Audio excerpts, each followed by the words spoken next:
What's up, everybody? Welcome to another episode of MMA DFS for beginners. This is episode 4, I believe. We're on the eve of UFC 282. Yes, Blakovic and Ankalaev. Decent card, could be better. A couple fights fell through. Now we're at a 12 fight. Fight card 1, 2, 3, 4, 5, 6, 7, 8, 9, 10, 11, 12. Yeah, it's dwindled down to 12. I believe originally it was 15. So that's had an effect on how we're gonna go about this card. First things first, the road to $500. Slightly good news. It won $2, $2. So we've gone from 91 to 93. I believe what we're going to be banking on is winning one of these GPPs because cash games are more of like a grind. All right, what am I doing? Why am I going to Rainmakers? I've been playing Rainmakers too recently, which is pretty cool. We're having a Rainmaker, what you call it? What am I looking for? Rainmaker contest, this pay-per-view, this coming card. So history... I believe the last one was a cash game heavy. Was it? Yeah, it was mostly cash games. 12-4. Yeah. I won 2 and I lost 2. But the 2 I won. So I entered $20. No, 12 for $18. I entered 2 double ups that were $4 and 2 double ups that were $6. And I won the 2 $6 ones. Thankfully. Just follow the mold. 5 winners, stack main event, 4 winners, and 2 losers. So as you can see here, yeah, I stacked Holland and Thompson. So this is what I was talking about. The loser of the main event usually scores pretty well. In this case, Holland scored 60 points. My loser was Hermanson, right? He lost to, forgot how he lost to. My loser on this fight was supposed to be Schnell. Wait, I lost with 3 losers. Interesting. So I had 3 losers on this fight. Yaguri probably saved my ass with the 130 piece. I think this one had Yaguri too. Oh no, this one had Anders, who was the underdog that came through. Yeah, this one had 4 winners and 2 losers. It was supposed to be Anders, my loser, but with the upset... knocked out Dawkins, I believe. Yeah, TKO'd him. I don't remember. Yeah, Dawkins, loser. So this one had 3 losers, right? Tuasa got put to sleep. No, he didn't get put to sleep. Man, my memory's so bad with these. Maybe because I'm on camera and I'm nervous. But yeah, anyways, my losers had 3 losers in it. Dawkins, Tuivasa, and Holtzman. Levy couldn't take off the slide. I guess the point here is you can have 3 losers, as you can see here. No, where? Hermanson, Holland, and Schnell. You can have 3 losers, but one of them has to... I mean, the main event loser is always going to score well. Can bank on that. I guess one of the losers has to be decent at 30 points. 32 is okay for a loser. I mean, it's not great, but you're gonna have to have somebody that is like legit, like top 3 score, top 2, top 3, which Yagure was. Yasmin at 129. That saved my ass. So I guess technically you have 3 losers, but you're gonna have to have like the top fighter in the whole event. And then my last loss, Tricasey. Upset, right? Who saw that coming? I didn't see that coming. Hermanson lost, of course. Holland lost. Holtz. Well, actually, fuck. I had everybody lost except for Thompson. So it was a horrible lineup there. But yeah, it still came up on top. So that's that. As long as we came up on top, that's what we expect with cash games. It's more of a grind. $2, right? But if you multiply that by 10, say I was playing with $1,000 bankroll. That $2 turns into $20, right? Low risk, low reward. Say you're playing with $10,000, that turns into $200, right? So just don't think about it in such narrow terms. All right, I think the way we're gonna hit this quick is going GPPs, binging on a GPP, but grinding, you learn your lessons on these cash game grinds too, and it's a nice way to slowly build up your bankroll. So moving on to what's ahead, UFC 282. So we had the what's his name, Salvador and Da Silva fight drop out, which kind of sucks because that's the fight that was pretty volatile. Salvador was the highest inside the distance fighter. I believe he was over 200. If I'm not mistaken, I believe they took him off already. But he was close to 200 or over 200 of inside the distance, which is crazy. Added a couple of things here. So since you all know there's a late swap now, right? So the order of the fights matter now. These numbers here, these big bad numbers, 120, 110, 100, 90, 80, and 70. These are estimates, educated estimates of what these fighters need to hit to be optimal according to their price ranges. So I just broke them up into 6. So there's 12 fights, right? 24 fighters broken up into groups of 4 of 6. And this is just to for them to be optimal according to their price range.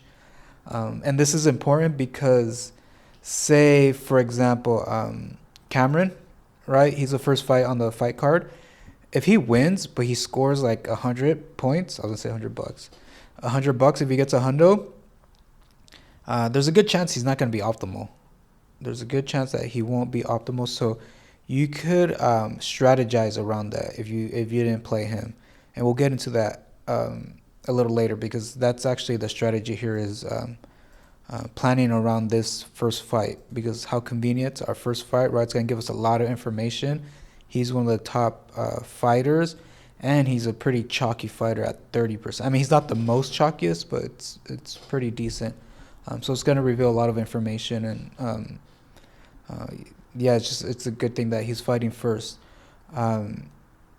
I came up with these numbers because I took into consideration a couple things. Number one is the amount of fights on this fight card. Higher amounts of fights and fight cards tend to bump these numbers up, right? Because there's more fighters competing and there's more numbers out there, so these optimal numbers get bumped. And also the volatility. There isn't much I mean, there is volatility, obviously, but with that Salvador fight falling out, that was a tough blow. If that Salvador fight was there, I'm sure I would have bumped these all up, probably like 5 or 10 points just having that fight there because it was such a crazy volatile fight. But now the inside the distance fights that are gonna look like are gonna be finishes goes down to Edmund, Cameron, Magomed. No, I wouldn't even really say Magomed. He's still at 120. But Patty and Rosenstruck.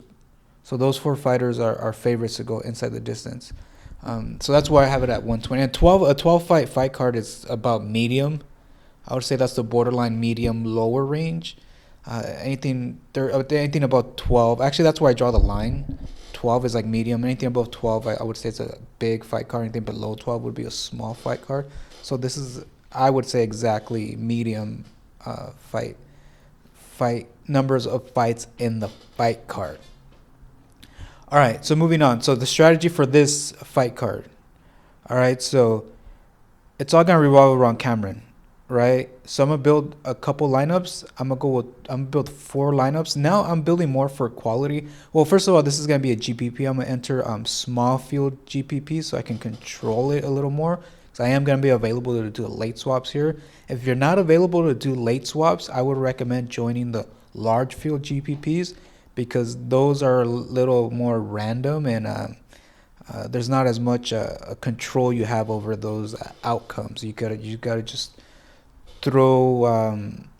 get leverage on these ownerships and wish for the best. And these ownerships, I mean, it's a good guide to start with, but they're gonna change, especially the more people catch on to late swaps. People are gonna be switching it up, so it's a little tough to follow this truly. Like, it's not gonna lock onto this. It's a good starting point. It's a good guide, and then but it shouldn't be your ultimate like this is gonna be the ownership for the whole fight card. So going to Cameron, right? I'm gonna build 4 lineups. 4. So one is gonna include him, right? I'm actually gonna pay up. So I'm gonna build a lineup with him and Edmund. So the strategy here is fade basically Magomed and Patty, because this is all basically one group right here. I would say Edmund, Cameron, Magomed, Patty, and even Raul. I'll add Raul because, as you can see, the drop in I actually, that's why I had a green line. Why did it get erased? So I did these green lines. Right, these green lines. I have another one down here. When there's a major drop off in win percentage, right? So we have 74%, basically 75, 80, 75, 71. I mean 72 and then 71, basically. And then after that, there's a 64. So it goes from 71 to 64. That's a pretty big drop off in win odds, implied probability. So now I know why I got rid of the green line, because the prices reflect it. If it went from 9,000 to 8,900, it's pretty tough to pick 2 places, because there's an inefficiency in pricing, if that makes any sense. The drop down of pricing won't reflect the drop down of win percentage, but in this case it does. So that's now I know why I got rid of it. Did I just make it white? No borders. Okay. Where in this case right here, this is an example. I mean, between Buckley and Tupuria, we go from 62 to 45% drop off, and the pricing is continuous. It goes from 8,500 to 8,400. So you see what I mean? So like, for example, Billy and Buckley, 63% to 62%, and then 8,600 to 8,500. Now Buckley to Tupuria, 62% to 45%, and it goes from 8,500 to 8,400, right? So there's a pricing inefficiency right there, what you should take into consideration, right? That should be taken into consideration. There's take advantages of inefficiencies there, whereas in this case they do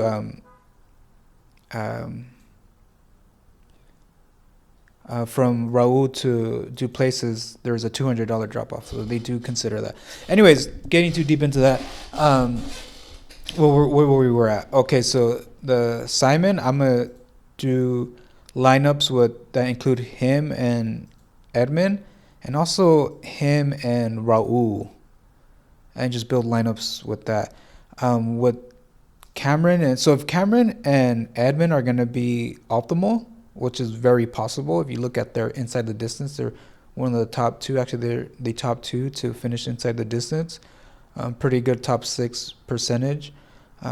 If they're both optimal, that means a couple of these guys are gonna have to be optimal. I mean, it doesn't take much for them to hit their optimal. I believe they just have to win, right? Because 80 and 70, they would have to just win. So I could see Dacus, right? If Dacus wins, hitting an 80 piece. Maybe Darren Till. Moreno's a pretty low variance fight, so maybe Darren Till. I wouldn't exactly go for Jay Perrin, maybe, because Rosa's his win percentage is just so damn high. Maybe go for Jay, because the pricing does reflect it. But we're gonna build lineups right now. I'm just saying, the build with Cameron and Edmund is gonna require 1 or 2 of these guys. 1 or 2 of these guys that are 7,500 and below.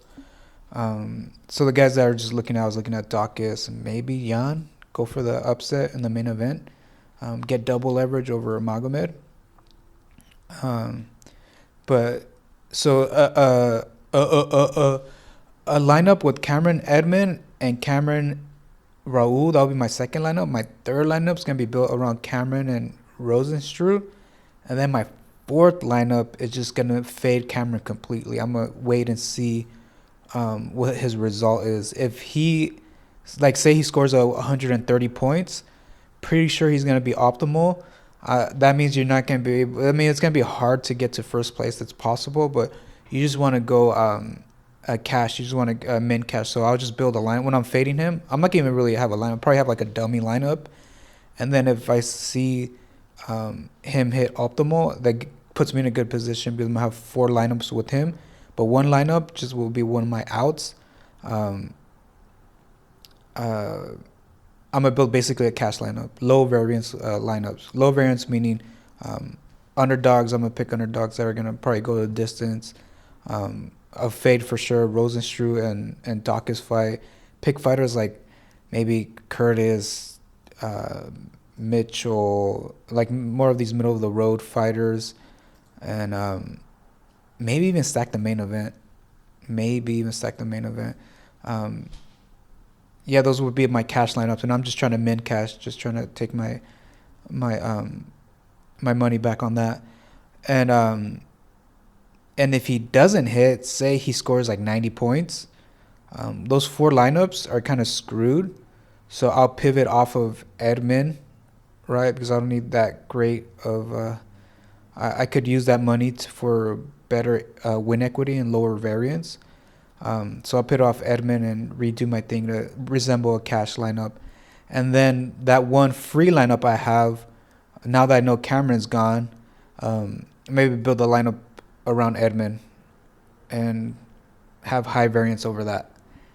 Um, yeah, so those are my 4 lineups. This is what I mean. I'm gonna do a dummy one. So the ones with Cameron and Edmund, it's gonna be a little tough to build that one because they're the both highest salary ones. So you can see 7,825 average we have left. So we're gonna be like chilling with TJ Brown and below. You can't. So you have to get Dawkins is the line. This is what I mean. Dawkins is the line where you as high as you can get.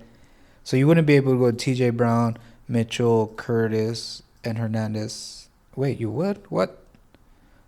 I was doing this earlier. So I guess you could go Mitchell, Brown, Mitchell, Curtis, Hernandez. What in the world? Can you go above? Yeah. Well, I guess you can do that. Brown, Mitchell, Curtis, and Hernandez. And you can avoid these right here. These price ones. But I don't want to avoid them because Dawkins is a good one. If you look at the numbers, Dawkins and Alexander, their percentages are identically the... what did that fool used to say? Goldberg? Virtually identical. I was going to say identically virtual. But Dawkins is a higher variance at 145 inside the distance. So instead of Alexander, we go Dawkins. And I want to add more variance to this. Because first of all, this is a bit chalky, right? They're all pretty much chilling at 20%, right? You don't want to build too much of a chalky lineup. Another thing I want to mention, a principle here. I don't know why I sound so congested when I'm talking. Another thing I want to mention here is the ownership doesn't mean too much for 2 things because they are going to change. It's going to be a dynamic thing. But the second thing is, what I was going to say, these are almost like skeleton lineups. You can change them too. You can very much change them. So you hopefully don't want to change them because hopefully you want to get it right the first time. So you do want to take the ownerships into consideration, but it just drops down a little bit with this late swap, the priority of it. But I do want to get a fighter that's like less than 2. I guess Chris Curtis falls into that. Let's see what's high variance. So Dawkins. Do I want anybody up here? Billy. See, that's tough. Can I make one with Billy? Let's see. Let's see what a Billy lineup looks like. 7,600. So I'd have to go Moreno and Curtis. Okay, that's doable. Billy. I just said I need a drop in ownership. I just want this because I want that inside the distance equity. I guess I can pivot to Buckley. He's even higher. Buckley. So what do I have? Buckley, Curtis. What about Buckley? I'm going to take out Curtis. And Moreno.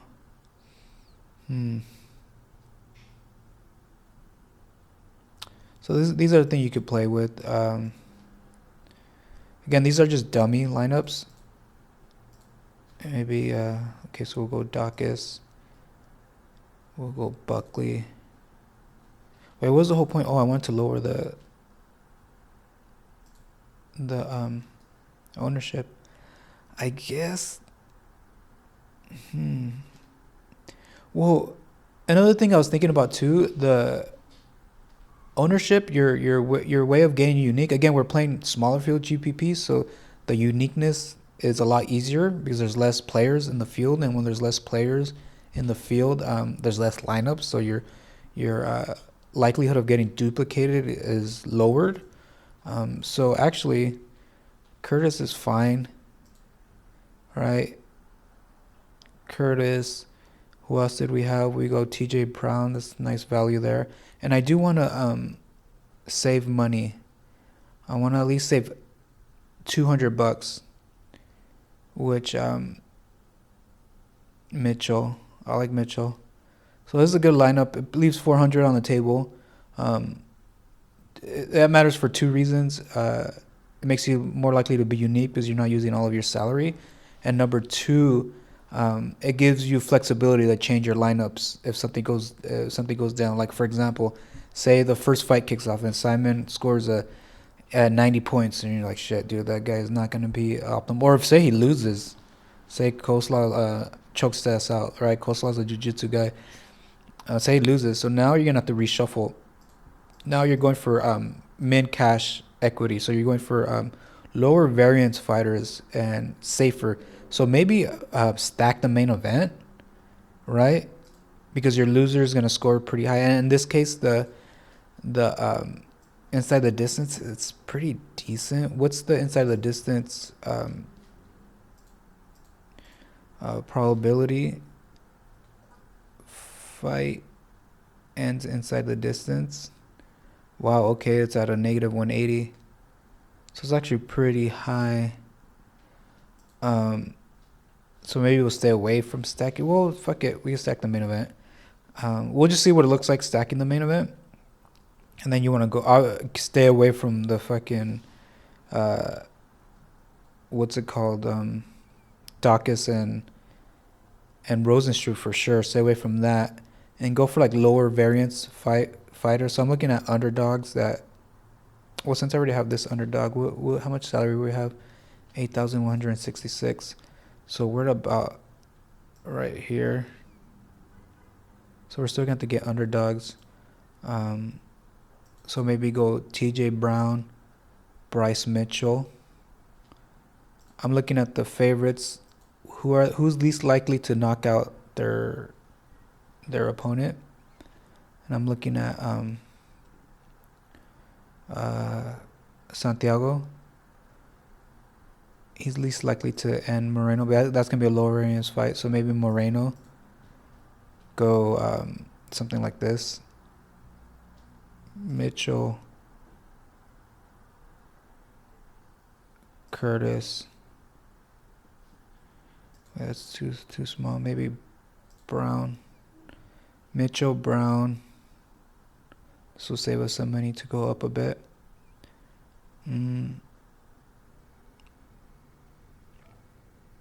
then do place. Right, we'll switch it up to this. Lower variance lineups. Just a min cash. So this will if Simon loses.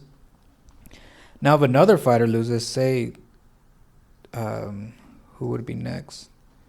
Say you're just shit luck, and say TJ Brown loses. So now you're stuck with. Now you have two losers. You don't want a third loser, so you'd have to get rid of Blakovic. At this point, maybe even have him as the underdog that wins. You gotta split up your freaking main event. We went over this last week. I think I went over this process with building cash games. I'm not gonna do it again, but if you're interested in that, go to my last video on how to build cash games with late swap. But if you have two fighters that lose, you have to break up your main event, and see, depending on who's left and who's not, you're gonna have to keep the favorite or the underdog. But for sure, you're gonna have to break it up because you can't have a third loser. Having a third loser like really decreases your chances on cashing. So that's the example there. I'll go over another example I'm planning to do. So another strategy is just completely fading them. And in that case, if he, like, say he loses, right? Say it gets crazy and he loses, we could build a lineup with Shabazian. I would go Rosenstruck, right?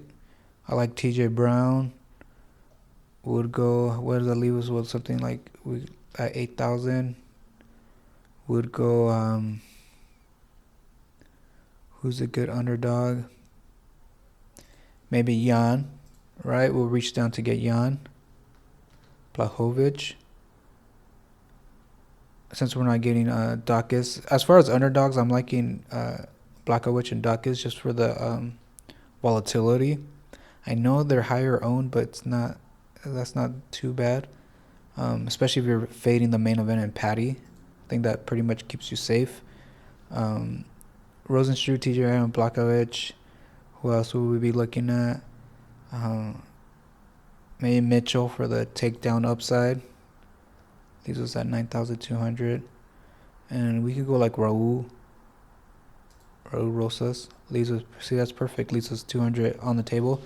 So something like this. If Simon loses, just bust this out. And if he wins, if he scores a 130 piece, I just went over that. You just build cash lineups. So those are the strategies to go about doing this. Late swap adds a whole nother element to this game, and it actually kind of devalues the ownership, and it just starts making you play the game of the matchup. The order of where they're gonna fight is gonna matter way more now. So picking a fight, attacking a fight that's early on and is highly owned, because this is gonna dictate whether 30% of the field is in the game or not, and that's a big reveal, I guess you can say. Another big one after that would be the Billy one. It's at 33%. So this fight too would be something to pay attention to. Because say like a fight like this is Eric Silva, they're only 24%. So this is only going to reveal like 24% of the field if they're going to be fighting for first place or not. Basically eliminate them or shoot them to the top.